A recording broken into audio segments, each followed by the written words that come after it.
I'm confronting my wife's affair partner today. I caught them and confronted her about the affair 3 months ago. She apologized profusely and told me she still wanted to be with me.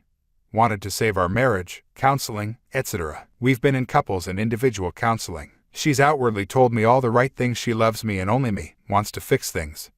Doesn't want a divorce, etc. She gave me access to her phone but told me she doesn't want to catch me sneakily going through it. She swears up and down that she's on the straight and narrow to repairing our broken trust. Except, she is still seeing him. I found out, and kept it to myself. I plan to serve her divorce papers tomorrow. But first I'm going to confront her AP to see what other lies she's been telling me. I know they've talked on the phone a dozen times since I found out and told her she had to go no contact. She swears she hasn't been in contact with him, but the phone records don't lie. They text almost every day. She's obviously deleting them from her phone because I haven't seen them there. But she doesn't know deleting them on her phone doesn't delete them from her iPad. So at the moment, I'm sitting in a car outside of his house, waiting for him or his wife to leave for work. If he leaves, I'm going to follow him to where he works and confront him there. If she leaves first, I'm going to go knock on his door. Update. I'll start with last night. I got home from work, made dinner and sat down to eat. My wife asked me how my day was. I relied, uneventful. That was the extent of it. We ate, played with the kids and put them to bed like everything was normal. She and I sat down in our bedroom to watch TV and she said nothing. For like 2 hours. Finally, after our shows were over, she spoke. I'm going to bed. And that was it. No confrontation, no discussion, nothing. She went to bed and I stayed up playing video games for another couple of hours before I went to bed myself. I slept like shit, and finally woke up at 5 a.m. The reason I wanted to serve her today was that we had a marriage counseling session over the lunch hour. I had already read our therapist and on what I intended to do. So when we sat down and started the session, I didn't wait. I talked to AP yesterday. Yeah, I talked to him too. Yeah, I know. I don't get it. Why would you go talk to him? Because I needed answers to some questions I had and you weren't being honest with me. Oh yeah. Well, what did he tell you? Honey, he sold you down the river. What does that mean? He told me everything about what you guys have been doing. The sneaking around, the secret meetings, the lovey-dovey phone calls, everything. Shocked he told you. Yeah, everything. I then went on to list out all of the details I already knew of their texts, calls, meetings, dates, times, etc. She started to bawl. So it's clear to me that while you've been in here telling me one thing, your actions tell a completely different story. So I'm done. What do you mean you're done? Hands her divorce papers. I want a divorce. She took the paperwork in her hands like it was a venomous snake and stared at it. She then looked to the therapist for help. How do I fix this? I don't want a divorce. I want you. I want our life. I want to stay. Therapist, do you see where confronting a P is coming from? When your words and your actions are telling conflicting stories, you always believe the actions, not the words. Your actions have told me all I need to know. How do we move forward from here without fighting, without vitriol, without dragging our children through the mud? The rest of the session was surprisingly cordial. There were a lot of tears on both sides. I expressed how betrayed and angry I am that she would continue this affair behind my back, thinking of me as the lovable idiot who would never know. She cried because her entire life as she knows it is ending. I told her I cut off her money supply, that she can use half of what we have to hire a divorce attorney. I told her she cannot live in our home anymore. She will need to go stay with family or friends. I told her I was done, and that there is no chance for reconciliation. She cried more. When we walked out of the appointment, she grabbed my hand and made another last-ditch effort to garner my forgiveness. I pulled my hand away and told her in no uncertain terms that was done, and I did not want her in my life anymore. She fell to the ground, sobbing. I walked out the door and left her like that. As I drove away from the therapist's office, I called AP's wife and left her a voicemail, saying, I really need to speak with you. Please call me back ASAP. I then called my attorney and told her to file the paperwork,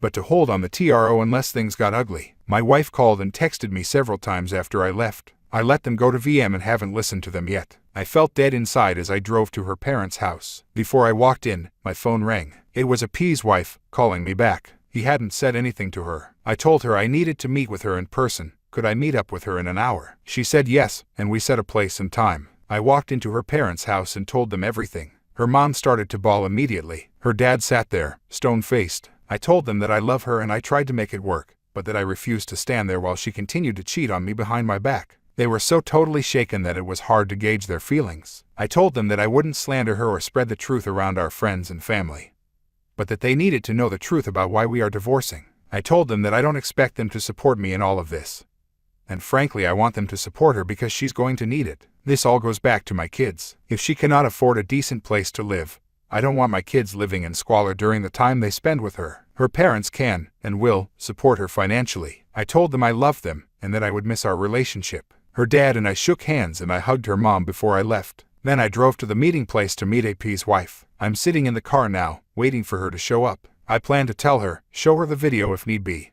and let her make the decision on how to proceed from there. If she needs me to be a source of emotional support, I will offer that. No one should have to suffer through this alone. So that's been my day. I still have to meet with AP's wife, pick up my kids from school and change the locks on my house. I have a security system set up at home, so if she chooses to steal or damage anything, it will be on video. She knows that, too, so I'm not too worried about it. More to come. Update 2.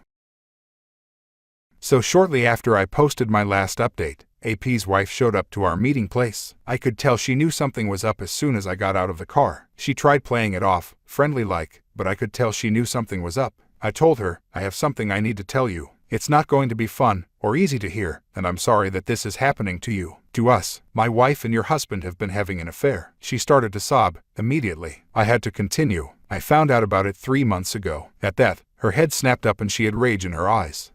3 fucking months ago. Why the fuck are you just telling me now? So I had to explain how I found out, what I did when I confronted my STBXW, and how we were going through marriage counseling to save our marriage. She listened, nodding until I got to the part where I found out that they were still seeing each other. Then she started crying again. Look, I have to stop here for a second. I'm crying now, as I write this. I feel awful just putting this out in the world, like I'm spreading someone else's misery around. She did nothing to deserve this. Truth be told, I feel absolutely horrible about telling her. She had no idea. She told me she was wondering why I called her, and she figured it was something bad about her husband. But she had no idea that the affair was going on, that it was happening with my wife, that I had caught them, or that they had continued the relationship after being outed. Her entire world was crushed. And then I asked if she wanted to see the video. I have to laugh, actually. She thought I had a sex video of the two of them, and at first was disgusted that I would even offer to show that to her. No, I responded. I met with AP yesterday and confronted him about all of this,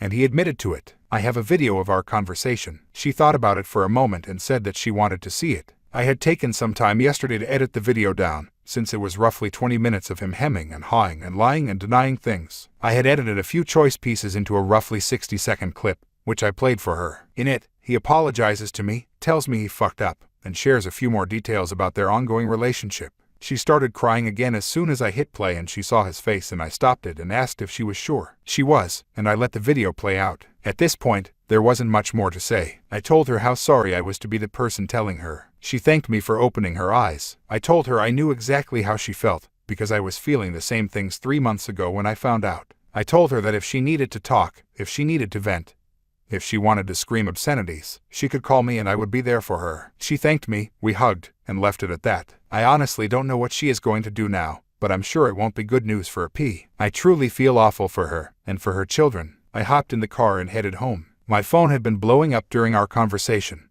My STBXW had been trying to reach me since I left her earlier today. I had checked the security footage at home, and she hadn't been home yet.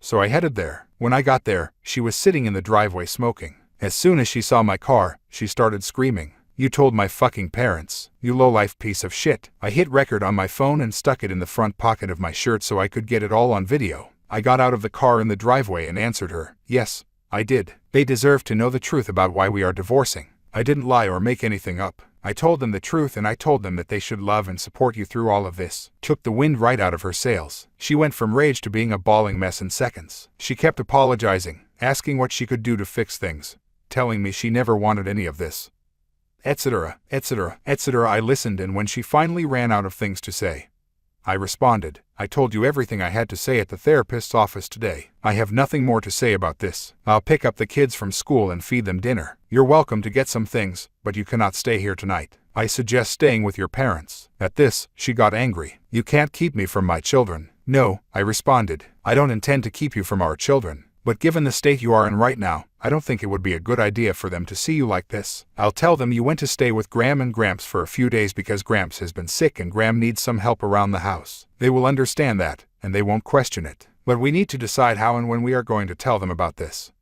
and it needs to be before the end of this week." She started sobbing again. My heart broke for her in that moment. I saw the woman I loved, the woman I married, the woman I pledged to spend my life with, raw and emotional and lost and hopeless. I hugged her and told her I was sorry that this was happening, but that this was the result of her decisions, and that I would no longer stand by and be married to a woman who would treat me like this. We stood there and embraced for a long time, her crying into my shoulder in the driveway. Finally, she pulled away and tried to kiss me. I pulled back and said, "That's not going to happen." She broke down again, and I turned and walked into the house. I went into the kitchen and fixed myself a very stiff drink. After 20 minutes or so, I heard her come into the house. She quietly went to our bedroom and I could hear her packing a bag. I stayed in the kitchen, and she found me there with her suitcase packed. "I hope you're happy," she told me. "I'm not happy at all," I responded. "I didn't want this. I wanted you. I wanted us. I wanted a wife who would love me and treat me with kindness. And instead, I got this. So no, I'm not happy at all." She screamed at me. "Then why are you doing this? Why are you throwing away everything we have?" "I'm not," I responded. "You threw all of this away when you went back to AP. Now I'm just cleaning up the pieces." She screamed a few more choice obscenities at me, but I wouldn't rise to take her bait. When she realized I wasn't going to engage with her,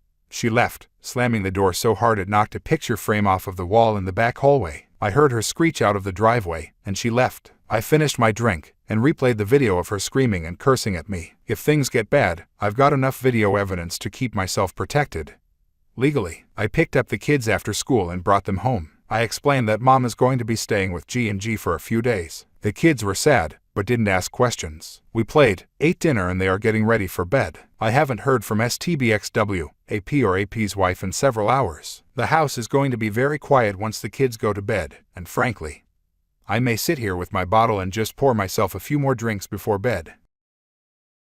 I'm not looking forward to the confrontation. Blindsided my wife with divorce papers after I found out she was cheating. My wife, 29 of 7 years, had cheated on me with one of her longtime friends in mid-July. I discovered text messages back and forth between them after getting suspicious and finally checking her phone. The texts I read were from a day after D-Day, about how good their sex was. "I love you," and even discussing a mild fight we had where she recounted things I said and they both laughed about it. I tried to explain that we may be entering a new stage of marriage where we are comfortable and complacent.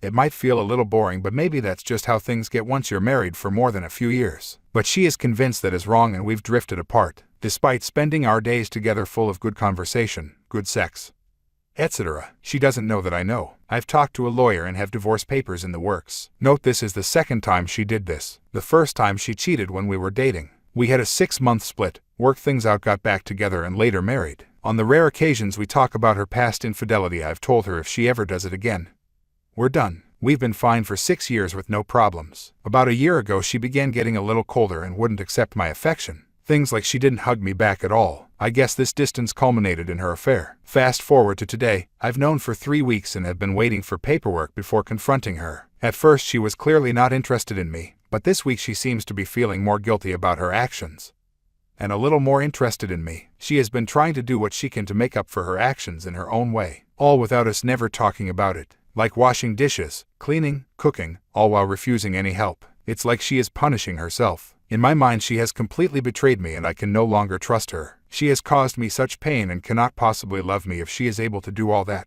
Financially we have been okay but struggled a bit because she doesn't want to work. She is finally working for a year but it's a min-wage part-time job and barely covers her bills. I feel like I have to pull all the weight and she is not really my equal. At the same time I still care about her, value the life we built, and will worry about what will happen to her. I think she could easily fall into a deep depression. There is really only one way forward and that is divorce, but I am worried about how she will take it and it will be hard to resist taking her back. I almost wish she would happily leave with her new person. I know I have to divorce her, but not looking forward to the heartbreak, loneliness, and whatever else I can't even predict. How do I do this?